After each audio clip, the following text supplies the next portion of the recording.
Hello Stamper, welcome to Frenchie's video. I'm France Martin, independent demonstrator with Stamping Up at FrenchieStamps.com in the US. Today I'm going to share with you how to do the faux wood burning. Well, long story short, I did this card and Linda attended the retreat and she said that reminded her of the faux wood or the burning wood.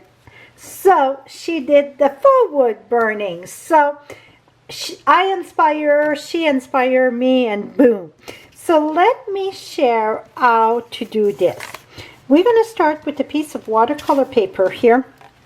And I am using the to celebrate sunflower. I'm going to put that just in the corner there. I'm going to reset this, and this one I'm going to put it up and down because I want to add a ribbon differently. Okay, that way. And then I'm going to add my little hello here. Here we go. So this one, it's going to be up and down instead of the long sideways like this, okay? So we're going to go ahead, close this, and I always find it easier when you use the Stamparatus to put a stamp pad below, so that way it makes it easier to do the stamping part. Now we're going to use Early Espresso ink pad, and we're going to do a few layers of the stamping on top of each other. So let's ink this good here. So let's put this down. And then again. Is that funny how one inspired the other and it keep on rolling? I love it. And maybe just a little bit here. Here we go. That's pretty good. Now, let's remove this. And now I'm going to bring my scrappy paper here. It's very scrappy paper. Trust me, it is. I've been doing quite a few on this. And we're going to use the aqua painter. Make sure that you start in the brush, it's wet. And you're going to decide, you want your wood grain to go this way or you want your wood grain to go this way. I want my wood grain to go this side here.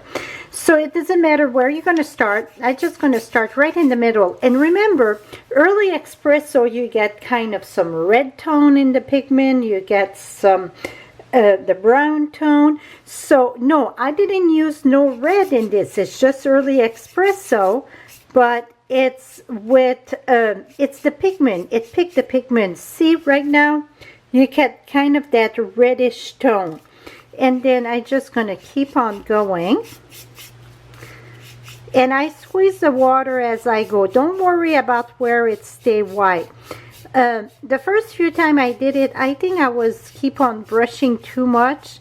And if you brush too much, it removes the look of the faux burning, put it that way. And you got you wash this too much, and I put a lot more ink, so this is almost better less. So if you get a big gap without no ink there, you can get some from your me, I just squeeze it. If you get the new one, it's hard to squeeze. You can take a clear block, tap it on, and then use that as your palette. See? And then you just wash that. I'm going to put my finger right there. Here we go. So now I get more of the wood look there. So you want to keep the stroke going. If I would have a bigger in the center, I wouldn't have to add that. I'm going to keep the white there. I think that adds a lot more character to it. I can add maybe a little bit more here, more of the brown here. Here we go. And you want that to have those strokes, so you don't want to over brush it. Here we go. Now the trick is to let that dry.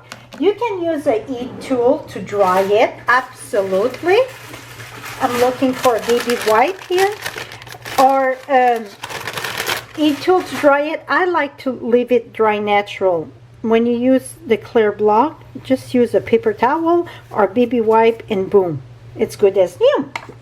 So we're gonna let this one dry, and you see how this one, my flower, it's even better than the other two that I did. I did less stroke to it. I was trying to get the color to blend more that way. Well, now I learned just use more of the ink. If my image would have been right in the center, then it would have went okay. But see, first, second, and then boom. How lovely. It really looked like it's the wood burning, you know, when you get that tool and do the wood burning. Now to finish that up, I get this piece that it's finished. So if you notice, on this, I embossed it. I embossed that with the Pinewood plank. I'm going to keep this one just plain. So you're going to ask me, do I emboss it when it's wet or when it's dry? I like to emboss it when it's wet. The only thing you're going to have to do, if you emboss it when it's wet, it's the ink can go there because the ink can be still wet a bit. Just take a paper towel again or a wet rag and wipe that. Make sure you don't have no ink. Now I'm using this lovely yummy early espresso, and it's like suede. I absolutely love it. So we're gonna do about this, and the other one, that's why I want this one here. It's going to go here. See, it's going to break that up. So this card is going to be finished on my blog. When it's dry, absolutely, I'm going to put it with the other two. Just do a double knot here on your finger. When you do that on your finger, don't over tie it too tight that you lose circulation and you cannot slide it off. And then just slide it off. Okay? Now, we're going to attach this or adhere that. Now, here is more glue. So let's do this. And it's want to curl a little bit. If you use the heat tool to dry, you're going to dry the front, turn it around, dry the back, and that's going to flat up the process. Now I got the halo at the top, so I don't want to put the bow at the top because it's going to be too heavy at the top, so I'm just going to put it more below there. And I always re-secure in the back my ribbon. Now we're going to mount that on Early Espresso.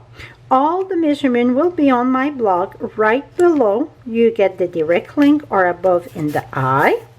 Now let me bring the card base. It is I wanted to say chocolate chip. We don't have that color for many years. It is crumb cake. And, ooh, that don't seem right. Here we go. I had one that it's not cut right there. Et voila.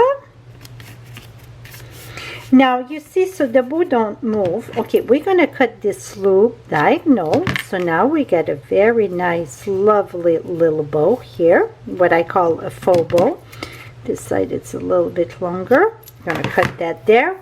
I like to use glue dots. So let me take a glue dot, lift it in the back there, put it under your ribbon so that don't move. So et voila. So both of these are embossed, and this one here, it's almost dry. This one here, I'm going to keep it not embossed, so you're going to see all of them. So this is it for the faux burning wood technique. Again, thank you so much for your support. All supplies going to be listed on my blog. Right below you get the direct link. All measurement also will be there. You can shop 24/7 right there. Thank you and have a lovely day. Bye-bye for now.